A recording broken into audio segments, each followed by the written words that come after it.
Hello Touti, j'enregistre cette vidéo le 17 octobre.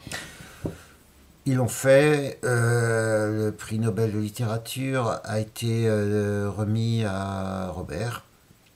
Zimmerman dit Bob Dylan. À l'heure qu'il est, on ne sait même pas si le chanteur ira chercher sa récompense, s'il la refusera, s'il fera un beau discours, si on n'en sait rien. Ce qui est certain, c'est que ces derniers jours, il y a eu une grosse polémique dans les médias, sur les réseaux sociaux. J'ai vu des prises de position qui ne m'ont pas surpris. Finkielkraut et compagnie sont dans leur rôle. Hein, voilà, la mort de la littérature, toutes ces choses-là. J'ai vu d'autres prises de position qui m'ont étonné, parfois peiné. Alors, bon, comme disait l'inspecteur Harry, les avis, c'est comme les trous du cul, tout le monde en a au moins un. Bon, bah, je vais vous montrer mon avis à moi. Sur cette récompense qui compte, qui n'est pas que symbolique.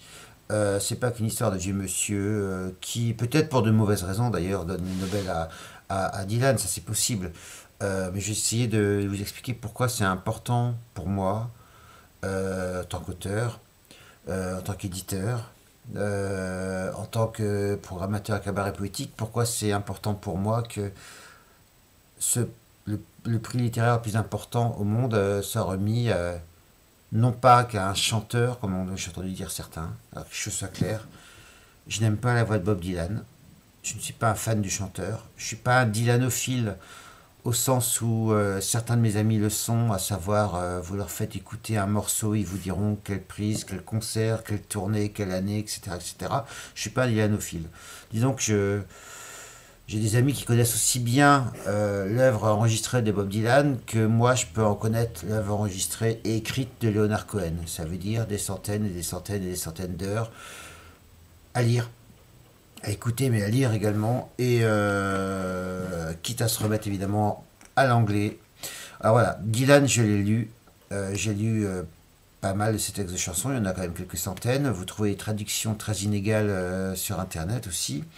J'ai lu son bouquin de jeunesse fourre-tout qui s'appelle Tarantula.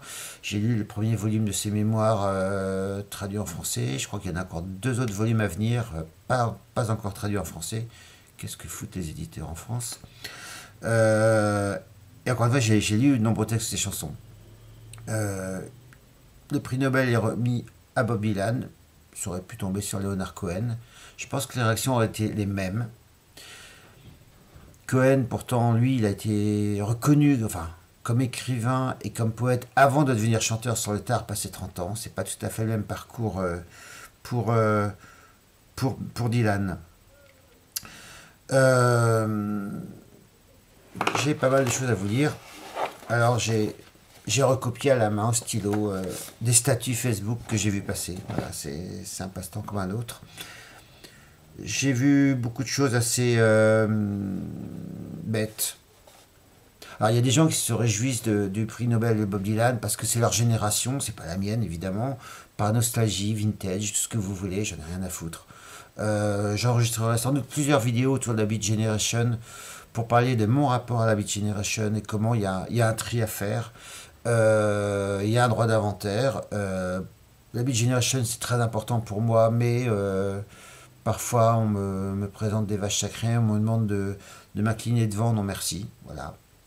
Donc, encore une fois, il y a plein de bonnes et de mauvaises raisons pour lesquelles se réjouir que Dylan a le prix Nobel ou le regretter.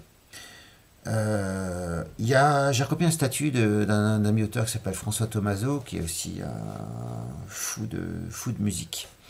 C'est un statut tout simple, je vais vous le lire. Sont-ils à ce point confinés dans l'étroitesse de leur bibliothèque et contenteurs du Dylan prix Nobel pour n'avoir pas conscience que ce mec a eu plus d'influence sur son temps, son pays, sa langue et sa manière de la penser et de l'écrire que les deux tiers des autres lauréats du dit prix. Next, un écrivain de polar ou de SF. Et pourquoi pas? Pourquoi pas? Alors encore une fois, quand on connaît l'histoire du prix Nobel de littérature, c'est une histoire, c'est vrai, souvent très politique. Il y a d'immenses écrivains qui l'ont pas eu. Il y a eu des auteurs primés plus ou moins intéressants. Un auteur de SF avec un profil comme celui de, je sais pas, de Ray Bradbury aurait parfaitement pu avoir le prix Nobel de littérature. Même d'un point de vue politique, il correspond bien à... Voilà. Alors, il y a une remarque que j'ai entendue plusieurs fois, que le prix Nobel de littérature permettait de faire découvrir des auteurs peu connus. Et c'est vrai que ça peut être un des mérites. Moi, j'ai découvert Transtromer quand il a eu le prix Nobel de littérature. Ils ont, pareil, un autre poète qu'ils ont primé il y a une dizaine d'années, je crois, c'est une poétesse polonaise que j'ai découvert à cette occasion-là. En tout cas, les poètes, j'en ai découvert plusieurs grâce au prix Nobel de littérature. C'est indiscutable. Pour les romanciers, c'est moins le cas et souvent c'est moins intéressant. Alors, quitte à primer un Américain, bon, il aurait pu y avoir Cohen, on aurait pu primer Ferlinghetti. Voilà, c'est un vieux monsieur et injustement lu, enfin injustement méconnu, peu lu, même par mes amis, qui vaut 10 fois Burroughs, d'après moi. On aurait pu primer Ferlinghetti. Non, on l'a remis le prix donc à quelqu'un qui est connu par le grand public pour être un chanteur. Encore une fois, lisez-le, lisez Bob Dylan. Et si vous voulez l'écouter, vous avez le droit de préférer parfois les reprises de ses chansons par d'autres que les originaux. Ce qui est encore une fois mon cas. Voilà, j'essaye de vous faire dans le désordre un retour pas trop caricatural, pas trop manichéen sur cette affaire. Je vais finir en vous lisant des extraits d'un ouvrage remarquable qui s'appelle Rolling Thunder, écrit par Sam Shepard, lui aussi grand écrivain qui n'aura jamais le Nobel. Oui, Sam Shepard, l'acteur, oui, c'est un grand écrivain. Il a écrit un bouquin qui s'appelle Rolling Thunder sur une tournée de Bob Dylan qu'il a suivi pendant des mois. Il était censé faire un film sur cette tournée. Le film n'a jamais vu le jour. Par contre, un grand bouquin a été écrit au fil de cette tournée. Je vous lis les lignes de Sam Shepard sur Bob Dylan. Il s'agit du Bob Dylan du milieu des années 70. Quand un type arrive à faire rimer kelp, varech, avec help, aider, et à vous mettre au bord des larmes, c'est de la poésie. Dylan s'est fait tout seul. Il s'est fabriqué de bout en bout. À partir de ce qu'il a trouvé autour de lui et en lui. Dylan est une invention de son propre cerveau. La question n'est pas de le percevoir, mais de le recevoir, puisqu'il vous atteint au plus profond, de toute manière. Pourquoi ne pas l'accepter? Il n'est pas le premier à s'être inventé, certes non, mais il est le premier à avoir inventé Dylan.